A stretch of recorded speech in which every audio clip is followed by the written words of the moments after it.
سوال یہ پیدا ہوتا ہے پھر مسلمان تکلیف میں ہے کیا؟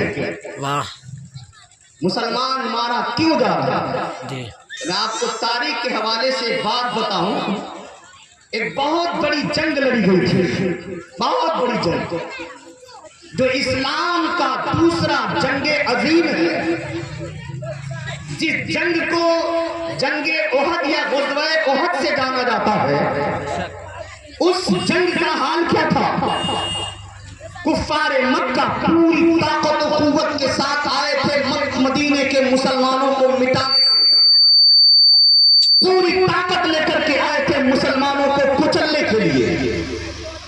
ایک بہت بڑا لشکر لے کر کے آئے تھے مسلمانوں کو تہوبالا کرنے کے لیے، مسلمانوں کو مٹانے کے لیے. اب بڑے غور سے سنیے گا ماں بہن بیٹیاں، آپ بھی سنیے گا، بڑے غور سے سنیے گا میں کیا کہہ رہا ہوں.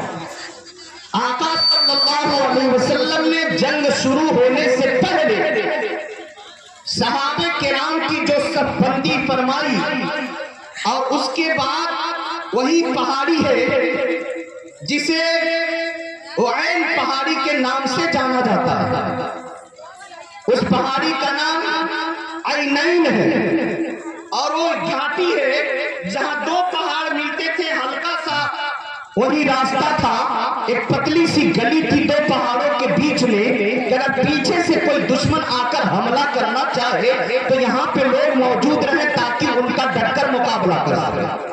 تو پیارے آقا صلی اللہ علیہ وسلم نے 50 صحابہ کرام کو حضرت جبیر ابن عبداللہ ابن جبیر رضی اللہ تعالیٰ عنہ کی معیت میں 60 صحابہ کو 50 صحابہ کو فرمایا کہ سنو، آپ کو اس درے پہ کھڑا رہنا ہے، آپ کو اس گھاٹی میں کھڑا رہنا ہے.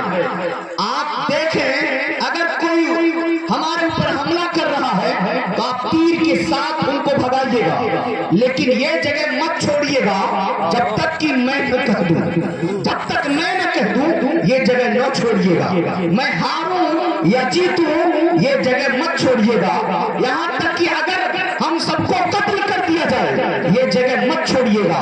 آسمان سے کوئی بلا آ کر اگر ہمیں اٹھا بھی لے جائے یہ جگہ مت چھوڑیے گا، یہ جگہ مت چھوڑیے گا. صحابہ کرام سے نبی فرما رہے ہیں کہ ہم جیتے یا ہاریں، آپ کو جب تک میرا اشارہ نہ ملے یہ جگہ نہ چھوڑیے گا، یہ جگہ نہ چھوڑیے گا. 50 صحابہ وہ بھی ایسے صحابہ تھے جو تیر چلانے میں بڑے ماہر تھے، تیر اندازی میں بڑے ماہر تھے، ان کے نشانے بڑے زبردست تھے، ان کے نشانے کبھی خطا نہ کرتے تھے. صحابہ کرام کو آقا نے اس درہ پہ اس گھاٹی پہ مقرر کر دیا کہ جب تک میرا اشارہ نہ ملے یہ جگہ نہ چھوڑنا. خود آقا صلی اللہ علیہ وسلم صحابہ کے ساتھ جنگ میں مصروف ہوئے. اب زبردست جنگ ہو رہی ہے، زبردست جنگ ہو رہی ہے. مسلمان اس انداز میں لڑے، مسلمان اس قوت سے لڑے کہ اسلام کے دشمن میدان چھوڑ چھوڑ کر کے بھاگنے لگے، میدان چھوڑ چھوڑ کر کے بھاگنے لگے. اب ان دشمنوں کی طرف سے کچھ عورتیں آئی تھی جو صرف اس لیے آئی تھی جو اپنے اشعار کے ذریعے اپنے لوگوں کے دلوں میں جذبہ جنگ بیدار کریں گی. اب عورتوں نے دیکھا ہمارے مرد میدان چھوڑ چھوڑ کے بھاگ رہے ہیں. وہ عورتیں کہتی ہیں او مردوں کیوں بھاگ رہے ہو؟ ان سے بہتر ہے کہ تم چوڑیاں پہن لو، ہم میدان مقابلہ کریں گے مسلمانوں سے، ہم لڑیں گے مسلمانوں سے، تم چوڑیاں پہن لو. ارے نادان، بھاگنے سے بہتر ہے اپنی گردن کٹا لو تاکہ تمہارا جب نام لیا جائے گا یہ کہا جائے گا مسلمانوں سے لڑتے لڑتے کٹ گئے لیکن میدان چھوڑ کر کے بھاگے نہیں. اس طرح وہ عورت جوش دلا رہی ہے. اس عورت کا نام تھا امرا.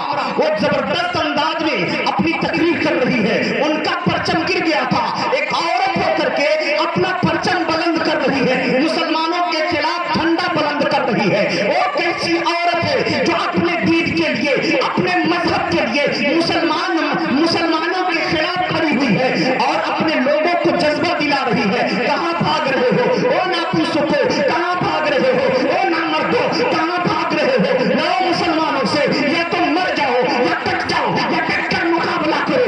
اور اسلام کی دشمن اس طرح سے ابھار رہی تھی. آج ہمارے قوم میں کیا ہے، آج ہمارے معاشرے میں کیا ہے، آج ہمارے اندر کیا ہے؟